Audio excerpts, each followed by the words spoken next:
So we're in chapter 10, section 5 of your chemistry book, and we're going to be talking now about sulfur.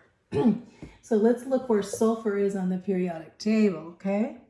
So of course over here we have, on this side, on the left side we have hydrogen and the metals. We're focusing on the non-metals, which are over on the right side. And we've been focusing on oxygen, nitrogen, and phosphorus, and now we're going to be focusing on sulfur. So let's look at sulfur close up here. Of course, there we go, sulfur. See if you can, sulfur right here. You see it has a atomic number of 16. Sulfur reacts in exactly same ways that oxygen does, because they're in the same category. So oxygen and sulfur. So okay. So we're going to talk about sulfur now. When you think of sulfur, what I always think of sulfur, I think of the pungent smell of sulfur, like when you are going to hot springs and you smell the sulfur smell, and it smells has kind of a weird odor, right? That's what I think when I think of sulfur. I also think of with sulfur matches, right? So that smell of burning matches. So let's talk about sulfur here and the occurrence of sulfur. So sulfur occurrence, it's only in 0.05% of the crust. So that's not very much in the earth, but it's very easily obtained because it's in its elemental form a lot. And in fact, the mineral gypsum here's gypsum, is a lot, and you find that mineral in the crust. So, and also the mineral galena right here. So is another source of the element are mineral sulfides, which are called galena, cinnabar, and iron pyrites, fool's gold, and hydrogen sulfide in natural gas. So these are the forms of sulfur. Here we have the mineral galena with lead in it, cinnabar, and iron with iron in it, fool's gold. All these emits are hydrogen sulfide and are important. Also, sulfur occurs in many proteins, especially in your hair. So sulfur is actually an element in our hair. Can you believe that? So properties. Well, just like phosphor with the red phosphorus and the white phosphorus that we just explored, now we have sulfur, and it also exists in a few allotropes. And here's a picture of them over here. These are different ways the sulfur is organized. So it's the most stable below 96 degrees centigrade. So this here we have one that is yellow, tasteless, odorless. It's insoluble in water, although it's soluble in carbon disulfide, but not in water. And so we have this here, and we on to the rhombic sulfur, which is that room temperature form. This is what the sulfur looks at, like room temperature. Sulfur is S8, it says here. So we have 8 molecules of sulfur here. And now we have the monoclinic sulfur. Its high temperature form is totally formed in a different way. These 3 different forms. So it comes in a different rhombic. When you look at rhombic, this looks like a rhombus, right? So that's why they call it rhombic crystalline sulfur. And this here with the 8. So different types of allotropes there. So let's look here now, and I'm going to go over what happens here. You see, this is the rhombic sulfur here, and then turning it into liquid sulfur and onto back with the plastic sulfur. So what are they talking about? These are different phases. So the phases come first from the phase 1, rhombic sulfur, of course being this yellow, tasteless, odorless, and it's heats above 96 degrees, and then it's converted into a monoclinic crystals and goes into phase 2, this heating of it. So if you're heating it up, the rings melt at 119 degrees, and this pale yellow transparent liquid is heated, at that point, 10,000-fold increase in viscosity, it turns into this syrupy, liquid, reddish brown stuff, And the rings break and they combine into chains, and they entangle themselves at that point, producing this liquid sulfur. And then at 187 degrees centigrade, and the molten gets so thick that the chains start breaking up. Going on to the phase 3, this plastic sulfur at 200 degrees now. The liquid is as it's cooled, it's pouring it into this cool water. It doesn't just turn right back into the same element for a while. It's actually cooled in the water, and it forms into this crystals into this cool water. It's kind of like a plastic looking. See how it turns all of a sudden this plastic looking. So they call it plastic sulfur. So just remember the 3 stages, and going through the allotropes of the different. This is all sulfur, the way sulfur looks. So let's go on to the preparation now. The preparation in the 20th century, the mining of sulfur was by the Frosch, F-R-A-S-H, Frosch process here. I don't use that so much anymore. But basically what this Frosch process was is this superheating water to these really high temperatures and compressing them into the sulfur, and in this way combining and bringing forth out the sulfur product, So they call it the Frosch process, water melting the sulfur in the midst. So, and then under these high compressed airs, you get these sulfur deposits. But they don't do that so much anymore. The process, so we have the Frosch process. Remember, these are sulfur. I always remember the difference. Kloss and Frosch, sulfur with the S in it. Frosch and Kloss, S sulfur. See if you can remember it that way. So anyway, going on here, basically by byproduct of petroleum producing both contain hydrogen sulfate. Just showing these formulas here. But the Kloss process now is to remove the hydrogen sulfate is converted to the element sulfur using the Kloss process. It's part of the hydrogen sulfate is burned in the air and resulting sulfur dioxide here. And this is the formula in the midst. You see how we basically have in the midst here producing, here we have sulfur dioxide and water, H2O. So another way or another, the Kloss process is used more now.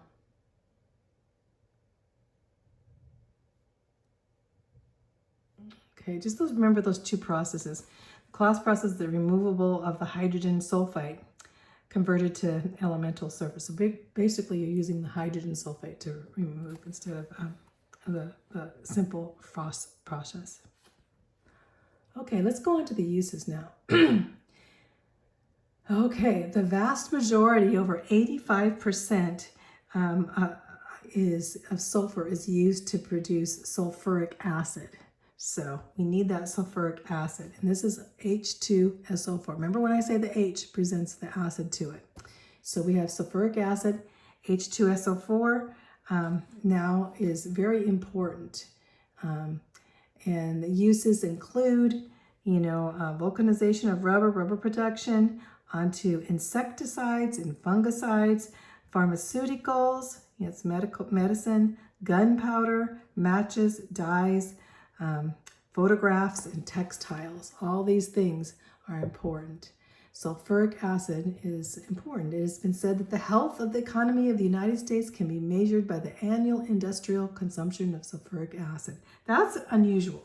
Just remember, because we're making this sulfuric acid, this shows the health of our economy is good, which I never knew.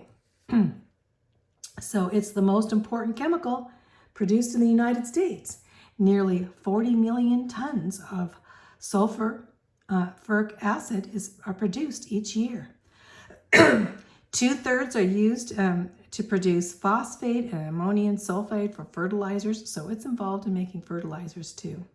And it's also used in industry to produce fibers and plastics and dyes and paints and detergents, and also refining petroleum and metals. All these things in the midst of sulfuric acid being used. So just remember, sulfuric acid is so important, and it actually measures how well we're doing as we're producing sulfuric acid in our industries.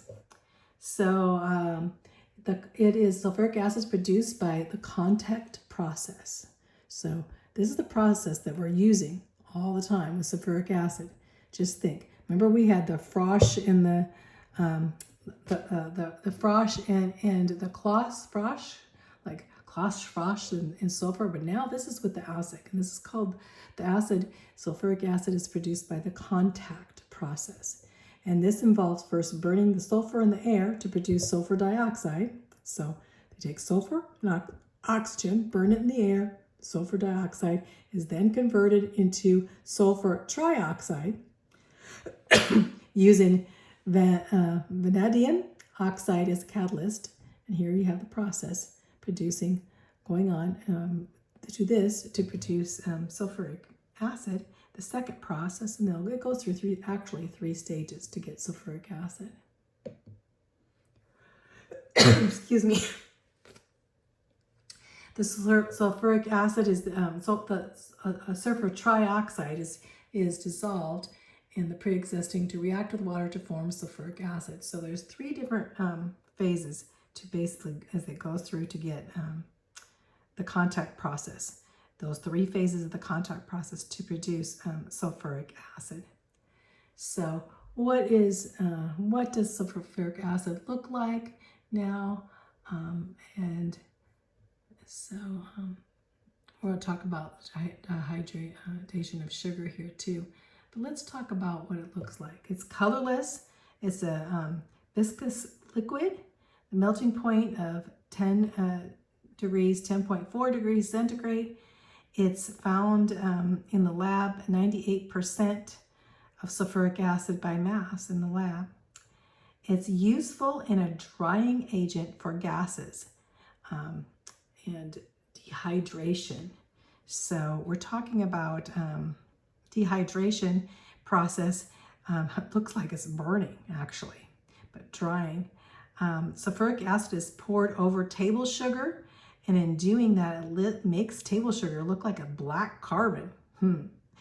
And so let's take a picture. Let's look at a picture right there. There we have the dehydration of sugar. You take sulfuric acid, pour it on sucrose sugar, and this is what you get. The carbon, the steam in the midst, the drying of the dehydration of sugar by sulfuric acid. Doing that in the lab. You gotta be careful of sulfuric acid, I'm just saying. In fact, it tells here, it says always add the acid to the water while you stir so you don't splash, because it can hurt your skin and clothing and damage you and burn you. That's sulfuric. So sulfuric acid is very burning, not like phosphorus. It can burn you.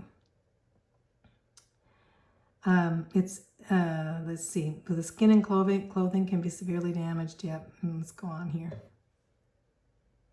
When sulfuric acid is combined with water, that's when you get much heat, and that's why you're getting burned. It's combining with the water, producing this heat, and as this heat comes out, this exothermic heat from the acid, it can cause pain. Let's just say that. So going on now from sulfuric acid to sulfuric dioxide. Sulfuric dioxide means one sulfur and two oxygens, right? It forms when sulfur is burned in the air. Of course, we get sulfuric. Here's a picture. Here we have sulfur and oxygen combined to get sulfur dioxide. And this is a step this reaction is also using in extracting metals such as lead from their sulfur ores. And lead metals can be obtained by heating the oxide with coke. Coke is carbon. So we have lead oxide with coke, and then you get lead with carbon monoxide here in the midst. But they use this in the midst. When I have that, they actually use this in sulfur, with sulfur. Sulfur dioxide is a toxic colorless gas with a very pungent odor. Remember I told you when you smell sulfur? It smells like, oh, it really stinks. You know, it's like a stinky odor. And so sometimes even going, you know, when you go to areas that have a lot of mineral springs, you'll smell this odor, and that is from the sulfur gas. And if you strike a match too, that odor that comes from a match is from sulfur. Sulfur can also cause air pollution and acid rain. Acid rain, it used to be acid rain was very like, oh dear, we need it. Acid rain might destroy the world, which we find now it's actually not as bad as we thought in air pollution, but again, it has to do with sulfur. And in fact, acid rain can come from volcanoes, and also this acid type rain in the midst with sulfur can corrode buildings. Even calcium carbonate with sulfuric acid can end up corroding the buildings.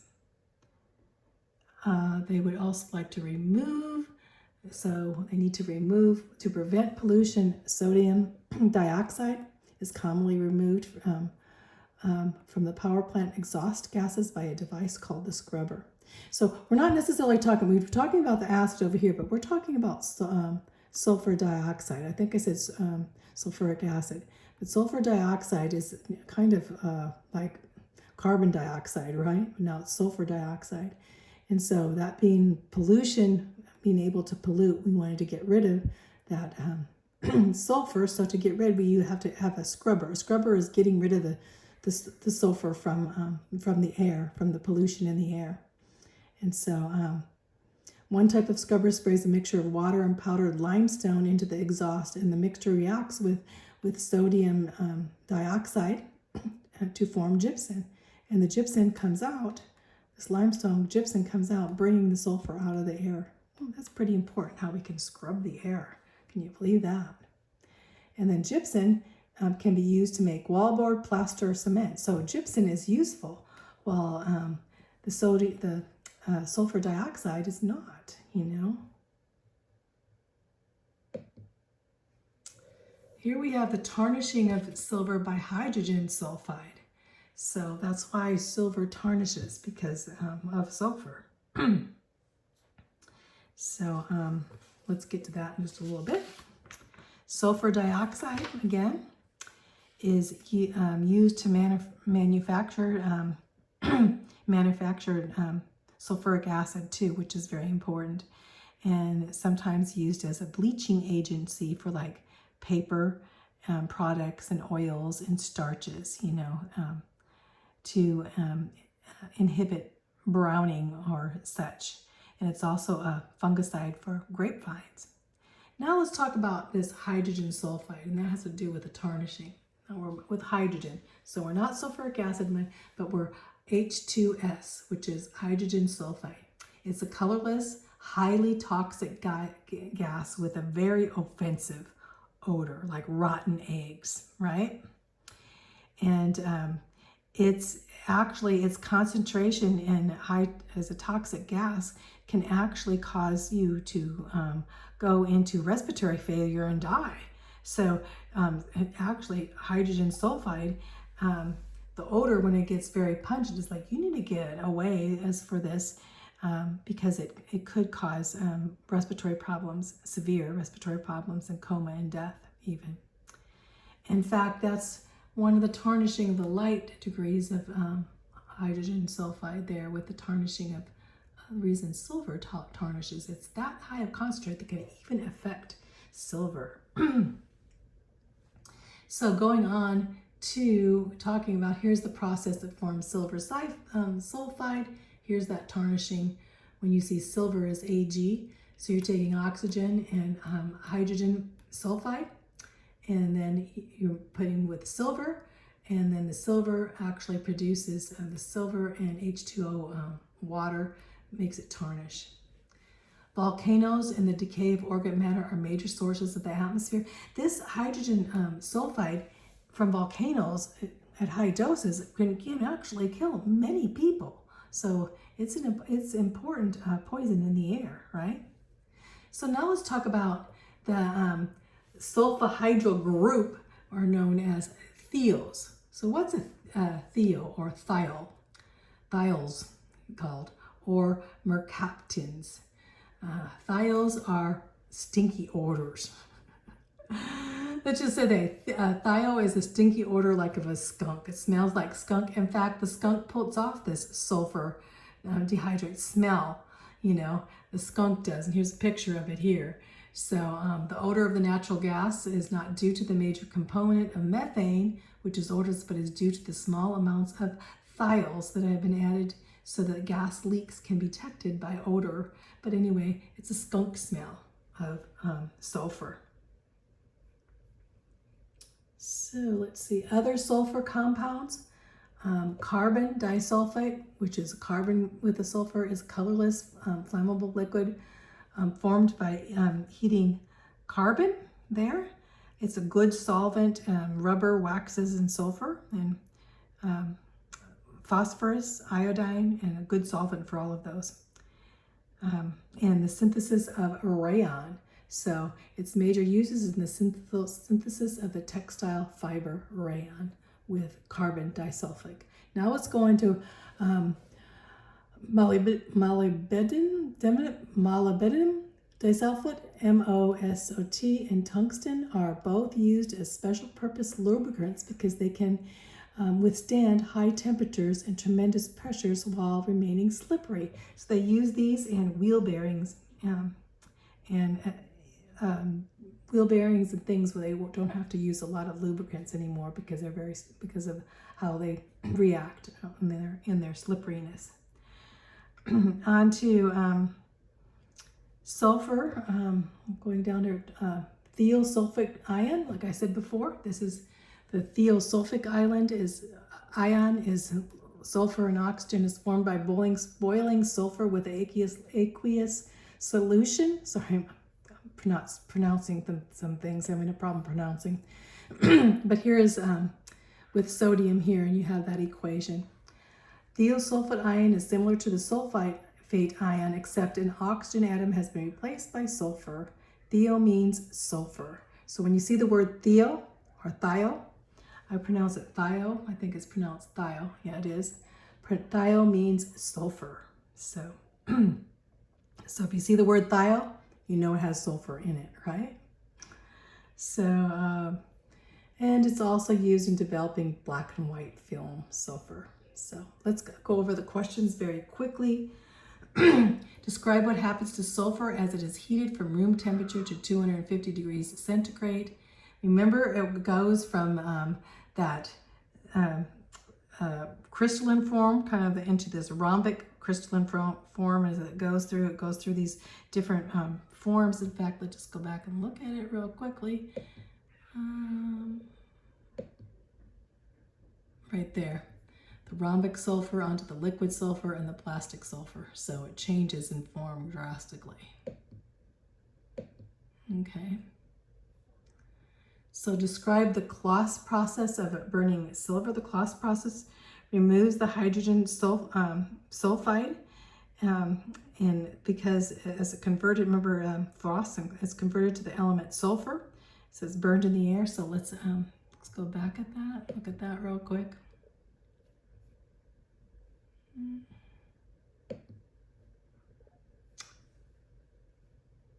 The Frosch process was superheated water, and it's not used so much. Then we have the Claus process, and this is where the H2S is burned, that gas is burned in, resulting in sulfur dioxide. So here's the process of the Claus. It says, the byproduct of petroleum refining and natural gas processing, petroleum and natural gas both contain hydrogen sulfide, which must be removed during the process because of its high toxicity.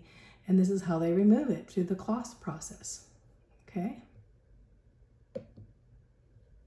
They want to remove it because it's not good, right? Let's see what else questions we have. lists 5 uses for sulfur, including its most important use. So to produce, the most important use for sulfur is to produce sulfuric acid, which is so important.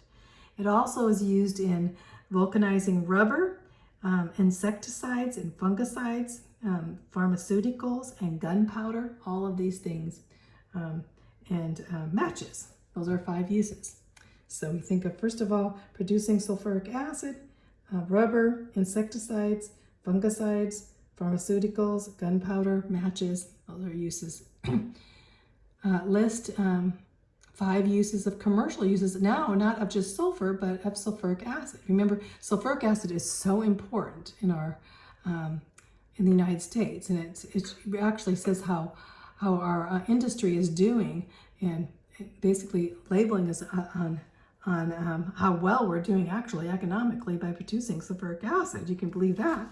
So sulfuric acid, commercial uses, some of them.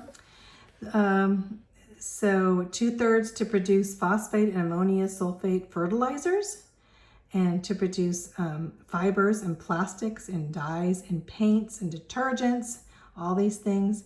Refining petroleum and metals, as we say, in the midst of refining many things. It's also a useful drying agent. Remember I showed you the picture of drying and burning the sugar in the midst. So sulfuric acid is very strong, you know, so. So let's go on to number 5, give the equations. I'm going to have you look back at the equations involved in that because I'm not going to be able to go over that whole thing. On to number 6, why is skin damaged severely by concentrated sulfuric? This is sulfuric acid. When you put the H2 there, that's sulfuric acid. Why is it damaged? Because of that drying. When it combines with water, it produces a lot of heat when you mix it with water. And so this heat brings out this exothermic, basically the temperature raises and it can burn you. List 2 uses of sulfur dioxide.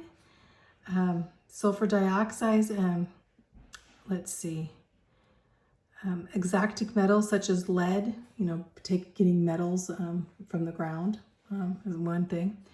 And it also produces gypsum and getting rid of air pollution, you know, it's in air pollution. So anyway, 2 uses, I guess I didn't really put down the uses so much in there, so you can go back and look if there's any more from sulfur. Let's go back. We're almost done here, so. Sulfur dioxide forms sulfur is burned in the air when metal sulfides are basically is a toxic colorless gas. It can form acid rain, but it also in extracting metals, it's very important, sulfur dioxide. But also is produced in volcanoes and such. It can go in the air and we have to scrub the air to get it out. Okay, let's go to the last question and we'll be done. What causes silver to tarnish? Silver tarnishes because of the sulfur in the air that's present in the atmosphere by hydrogen sulfide in the air. And here's a picture of the tarnishing. And this happens where the atmosphere is small quantity temperature with the tarnishing. And here's the equation of tarnishing actually as it brings in the water out of in the tarnishing process there with H2O basically in the midst, which is water. The silver combines with the sulfur actually producing the tarnish. So anyway, that's it. So all we're going to do for sulfur, and then we're going on next to the halogens, which are fluorine, chlorine, bromine, and iodine. We're going to do that in the next section.